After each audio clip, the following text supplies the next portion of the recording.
الحمدللہ والصلاة والسلام علی رسول اللہ وعلی آلہ وصحبہ وموالا۔ محترم بھائیوں اور بچوں، السلام علیکم ورحمۃ اللہ وبرکاتہ۔ آج ہم توکل کے بارے میں جانیں گے۔ توکل کیا ہے؟ توکل کہتے ہیں اللہ پر بھروسہ کرنے کو۔ کیا اللہ پر بھروسہ کرنے کا مطلب یہ ہوتا ہے کہ ہم اسباب اختیار نہ کریں، محنت نہ کریں، کوشش نہ کریں اور ہاتھ باندھ کر کے بیٹھ جائیں کہ اللہ ہی سب کچھ کر دے گا؟ کیا اس کا مطلب یہ ہوتا ہے؟ قطعاً نہیں۔ توکل اللہ پر بھروسہ کرنے کا مطلب قطعاً یہ نہیں ہوتا، بلکہ اللہ پر بھروسہ کرنے کا مطلب یہ ہوتا ہے کہ آپ کوشش کریں، محنت کریں، اسباب اختیار کریں، پھر اس کے بعد جو نتیجہ ہے اس کو اللہ کے سپرد کر دیں کہ اللہ تعالیٰ بہتر ہی کرے گا۔ ہم نے جو میرے بس میں تھا اس سبب کو اختیار کیا، اب اللہ تعالیٰ ہی اس کا نتیجہ بہتر کرنے والا ہے۔ اسی لیے سنن ترمذی کی روایت ہے، اللہ کے نبی صلی اللہ علیہ وسلم کے پاس ایک آدمی آیا اور اس نے اپنی اونٹ کے بارے میں پوچھا اللہ کے نبی صلی اللہ علیہ وسلم سے کہ یا رسول اللہ، میں اس اونٹ کو باندھ کر کے اللہ پر بھروسہ کروں یا اسے کھولے ہوئے چھوڑ دوں اور اللہ پر بھروسہ کروں؟ آپ نے فرمایا اعقلھا وتوکل، اسے باندھ دو اور پھر اللہ پر توکل کرو۔ تو اس سے کیا سمجھ میں آتا ہے کہ سبب اختیار کرنا چاہیے۔ سبب اختیار نہیں کرتے ہیں اور ہم یہ کہتے ہیں کہ اللہ تعالیٰ سب کچھ کر دے گا، تو اللہ تعالیٰ نہیں کرتا، بلکہ دنیا کو اللہ تعالیٰ نے اسباب سے جوڑا ہے۔ سنن ترمذی کی روایت ہے، اللہ کے نبی صلی اللہ علیہ وسلم نے ارشاد فرمایا لو انکم تتوکلون علی اللہ حق توکلہ لرزقکم کما یرزق الطیر تغدو خماصا وتروح بطانا، کہ اگر تم ویسے ہی توکل کرتے جیسے توکل کرنے کا حق ہے تو اللہ تعالیٰ تمہیں ویسے ہی روزی دیتا جیسے پرندے کو روزی دیتا ہے کہ صبح میں خالی پیٹ نکلتا ہے اپنے گھونسلے سے اور شام میں شکم سیر ہو کر پیٹ بھر کر کے لوٹتا ہے۔ پرندے کو اللہ کب کھلاتا ہے؟ جبکہ وہ صبح میں چر چگ کرتا ہے، محنت کرتا ہے، تب نہ کھلاتا ہے۔ اگر پرندہ اپنے گھونسلے میں بیٹھ جائے اور سوچے کہ مجھے اللہ کھلا دے گا تو ایسا ہوتا نہیں ہوتا ہے۔ ہاں، اللہ رب العالمین کبھی کبھار کسی مخلوق کو جبکہ وہ معذور ہو جائے، مجبور ہو جائے اور کوئی ذریعہ نہ ہو تو اللہ رب العالمین کسی بھی دوسری مخلوق کو مسخر کرتا ہے تاکہ اس تک روزی پہنچائے، کہ روزی کے بغیر اس کی موت نہ ہو جائے۔ اللہ تعالیٰ جانتا ہے اپنی ساری مخلوق کو۔ اللہ فرماتا ہے وَتَوَكَّلْ عَلَى الْحَيِّ الَّذِي لَا يَمُوتُ، بھروسہ کرو، توکل کرو اس زندہ پر جس کو موت نہیں آتی۔ اگر کسی انسان پر ہم بھروسہ کرتے ہیں اور اچانک اس کی موت ہو گئی تو بھروسہ کرنا تو بیکار رہا نا، رہا یا نہیں؟ اسی لیے اللہ نے کہا کہ توکل کرو، بھروسہ کرو اس زندہ پر جس کو موت نہیں آتی۔ ہم بحیثیت مسلمان کے کس پر اعتماد کرتے ہیں، کس پر توکل کرتے ہیں، کس پر بھروسہ کرتے ہیں؟ صرف اللہ پر، صرف اللہ پر بھروسہ کرتے ہیں۔ تو اللہ پر بھروسہ کرنے کا فائدہ یہ ہے کہ اس کو موت نہیں آتی۔ کسی مخلوق پر بھروسہ کیا تھا، اس پہ ڈیپینڈ تھے، اس پہ بھروسہ کیے ہوئے تھے، اچانک موت آ گئی، سارا اعتماد چکنا چور ہو گیا۔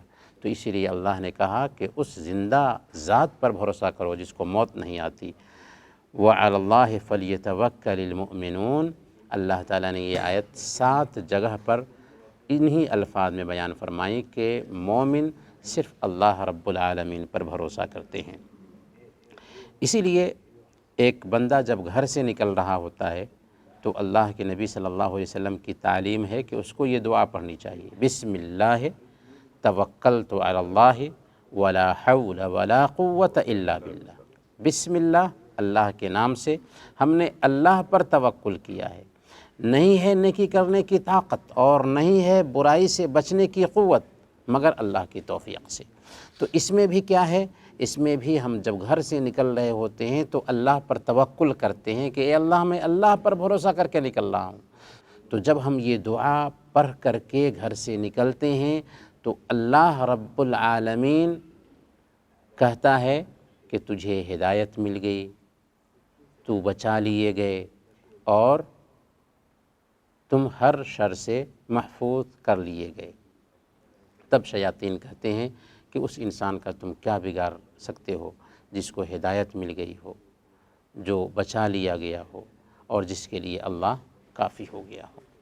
یہی بات کہی تھی حضرت ابراہیم علیہ السلام نے اس وقت جب کہ ان کو آگ میں ڈالا گیا تھا۔ کیا کہا تھا؟ حسبنا اللہ و نعم الوکیل، اللہ ہمارے لیے کافی ہے اور وہ بہترین کارساز ہے۔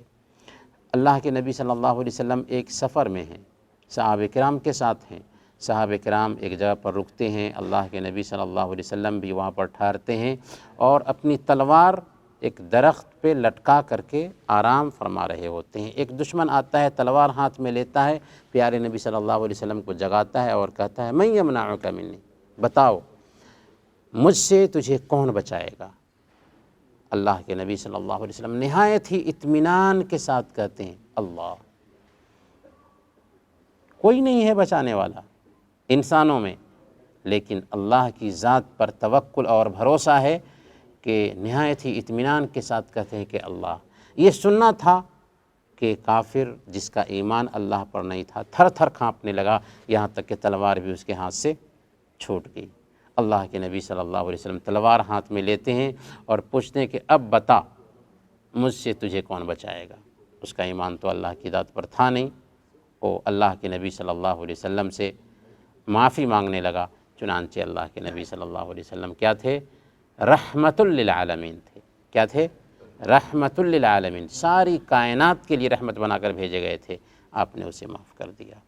حضرت موسیٰ علیہ السلام کو دیکھیے، فرعون کے چنگل سے بنو اسرائیل کو لے کر کے نکلے تھے اور سمندر پار کرنا تھا، اور پیچھے سے فرعون اپنی سینا کے ساتھ، اپنے لشکر کے ساتھ میں بنو اسرائیل کو پکڑنے کے لیے آ رہا ہے۔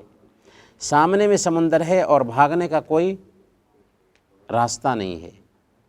بنو اسرائیل پریشان ہو جاتے ہیں، کہتے ہیں اِنَّا لَمُدْرَكُونَ، اب تو ہم پکڑ لیے جائیں گے، آپ ہمیں لے کر کے تو آ گئے ہیں، اب پھر فوج آ رہی ہے پکڑ لے گی، پھر سے تائے گی ویسے ہی۔ حضرت موسیٰ علیہ السلام اس وقت کیا بولتے ہیں؟ کلا اِنَّ مَعِیَ رَبِّی سَیَہْدِینِ، کوئی راستہ نہیں ہے بھاگنے کا، لیکن کہتے ہیں کہ ہرگز نہیں، اللہ ہمارے ساتھ ہے جو ہمیں رہنمائی فرمائے گا۔ رہنمائی فرمایا یا نہیں فرمایا؟ اللہ تعالیٰ نے موسیٰ علیہ السلام کو حکم دیا کہ سمندر میں لاٹھی ماریے، یہ سمندر ہے، موج زن سمندر ہے، پانی بہہ رہا ہے، لیکن لاٹھی مارتے ہی سمندر میں راستے بن گئے اور بنو اسرائیل کے لیے اللہ تعالیٰ نے راستہ بنا دیا، بہتے سمندر سے پار کر کے نکل گئے اور اسی میں فرعون کو اللہ تعالیٰ نے ڈبو دیا۔ تو یہ ہے اللہ رب العالمین پر توکل، لہذا ہمیں بھی اللہ پر بھروسہ کرنا چاہیے، جس کا فائدہ کیا ہوتا ہے؟ سب سے پہلا فائدہ یہ ہوتا ہے کہ ہمیں عجیب طریقے سے ہمت ملتی ہے، بہادری کا احساس ہوتا ہے۔ اللہ کے نبی صلی اللہ علیہ وسلم لوگوں میں سب سے زیادہ بہادر تھے۔ ایک دن کی بات ہے، رات میں مدینہ کے اندر ایک ڈراؤنی آواز آئی، سب لوگ نکلے، اس سے پہلے اللہ کے نبی صلی اللہ علیہ وسلم اپنی سواری پر نکل کر کے مدینہ کے آس پاس کی خبر لیتے ہیں اور پھر لوٹ کر کے آتے ہیں۔ صحابہ نکلتے ہیں کہ کیا آواز ہے، اس سے پہلے اللہ کے نبی صلی اللہ علیہ وسلم اس آواز کی خبر لے کر کے آ چکے تھے اور آپ فرما رہے تھے کہ گھبرانے کی ضرورت نہیں ہے، سب کچھ ٹھیک ہے۔ تو اللہ کے نبی صلی اللہ علیہ وسلم لوگوں میں سب سے بہادر تھے۔ اسی طریقے سے جب ہم اللہ پر بھروسہ کرتے ہیں تو اللہ ہمارے لیے کافی ہوتا ہے۔ وَمَن يَتَوَكَّلْ عَلَى اللَّهِ فَهُوَ حَسْبُهُ، جو اللہ پر بھروسہ کرے اللہ تعالیٰ اس کے لیے کافی ہوتا ہے۔ بلکہ اللہ پر بھروسہ کرنے کا فائدہ یہ ہے کہ اللہ تعالیٰ کی محبت بھی ہمیں حاصل ہوتی ہے، اللہ تعالیٰ ہم سے محبت کرنے لگتا ہے۔ ان اللہ یحب المتوکلین، اللہ تعالیٰ توکل کرنے والوں کو پسند کرتا ہے، بلکہ اس توکل کا فائدہ یہ ہے کہ اللہ تعالی ہمیں کل قیامت کے دن جنت نصیب فرمائے گا۔ اسی پر اپنی بات ختم کریں گے۔ چنانچہ صحیح بخاری اور صحیح مسلم کی حدیث ہے، اللہ کے نبی صلی اللہ علیہ وسلم نے بیان فرمایا کہ کل قیامت کے دن 70,000 لوگ بغیر حساب و کتاب کے جنت میں داخل ہوں گے۔ تو اللہ کے نبی صلی اللہ علیہ وسلم نے اس حدیث میں ان 70,000 لوگوں کے صفات بھی بیان کیا تھا۔ کیا فرمایا تھا؟ ہم الذین لا یسترقون ولا یکتؤون ولا یتطیرون وعلی ربہم یتوکلون، کہ یہ وہ لوگ ہیں جو دوسروں سے دم کرنے کی گزارش نہیں کرتے، اپنے سے دم کر لیتے ہیں لیکن دوسروں سے دم کرنے کی گزارش نہیں کرتے، اور نہ ہی اپنے بدن کو جلا کر کے علاج کرتے ہیں، کیونکہ جلا کر کے علاج کرنا بھی ایک طریقہ علاج ہے، ایک زمانے سے چلا رہا ہے، یہ علاج اچھا نہیں ہے۔ ولا یتطیرون، اور نہ ہی بدفعلی لیتے ہیں، نحوست لیتے ہیں، برا فعل لیتے ہیں، اور اللہ پر بھروسہ کرتے ہیں۔ تو مقصود یہ ہے کہ وہ اللہ پر بھروسہ کرتے ہیں۔ تو کہنے کا مطلب یہ ہے کہ جب ہم اللہ پر بھروسہ کرتے ہیں تو اللہ ہمارے لیے کافی ہو جاتا ہے۔ لیکن بات کی شروع ہی میں ہم نے بتایا کہ بھروسہ کرنے کا مفہوم کیا ہے، کہ محنت کریں، کوشش کریں، اسباب اختیار کریں اور نتیجہ کو اللہ کے حوالے کر دیں۔ یہ ہے توکل، یہ ہے بھروسہ۔ اللہ تعالی ہم سب کو اللہ رب العالمین پر بھروسہ کرنے کی توفیق عطا فرمائیں۔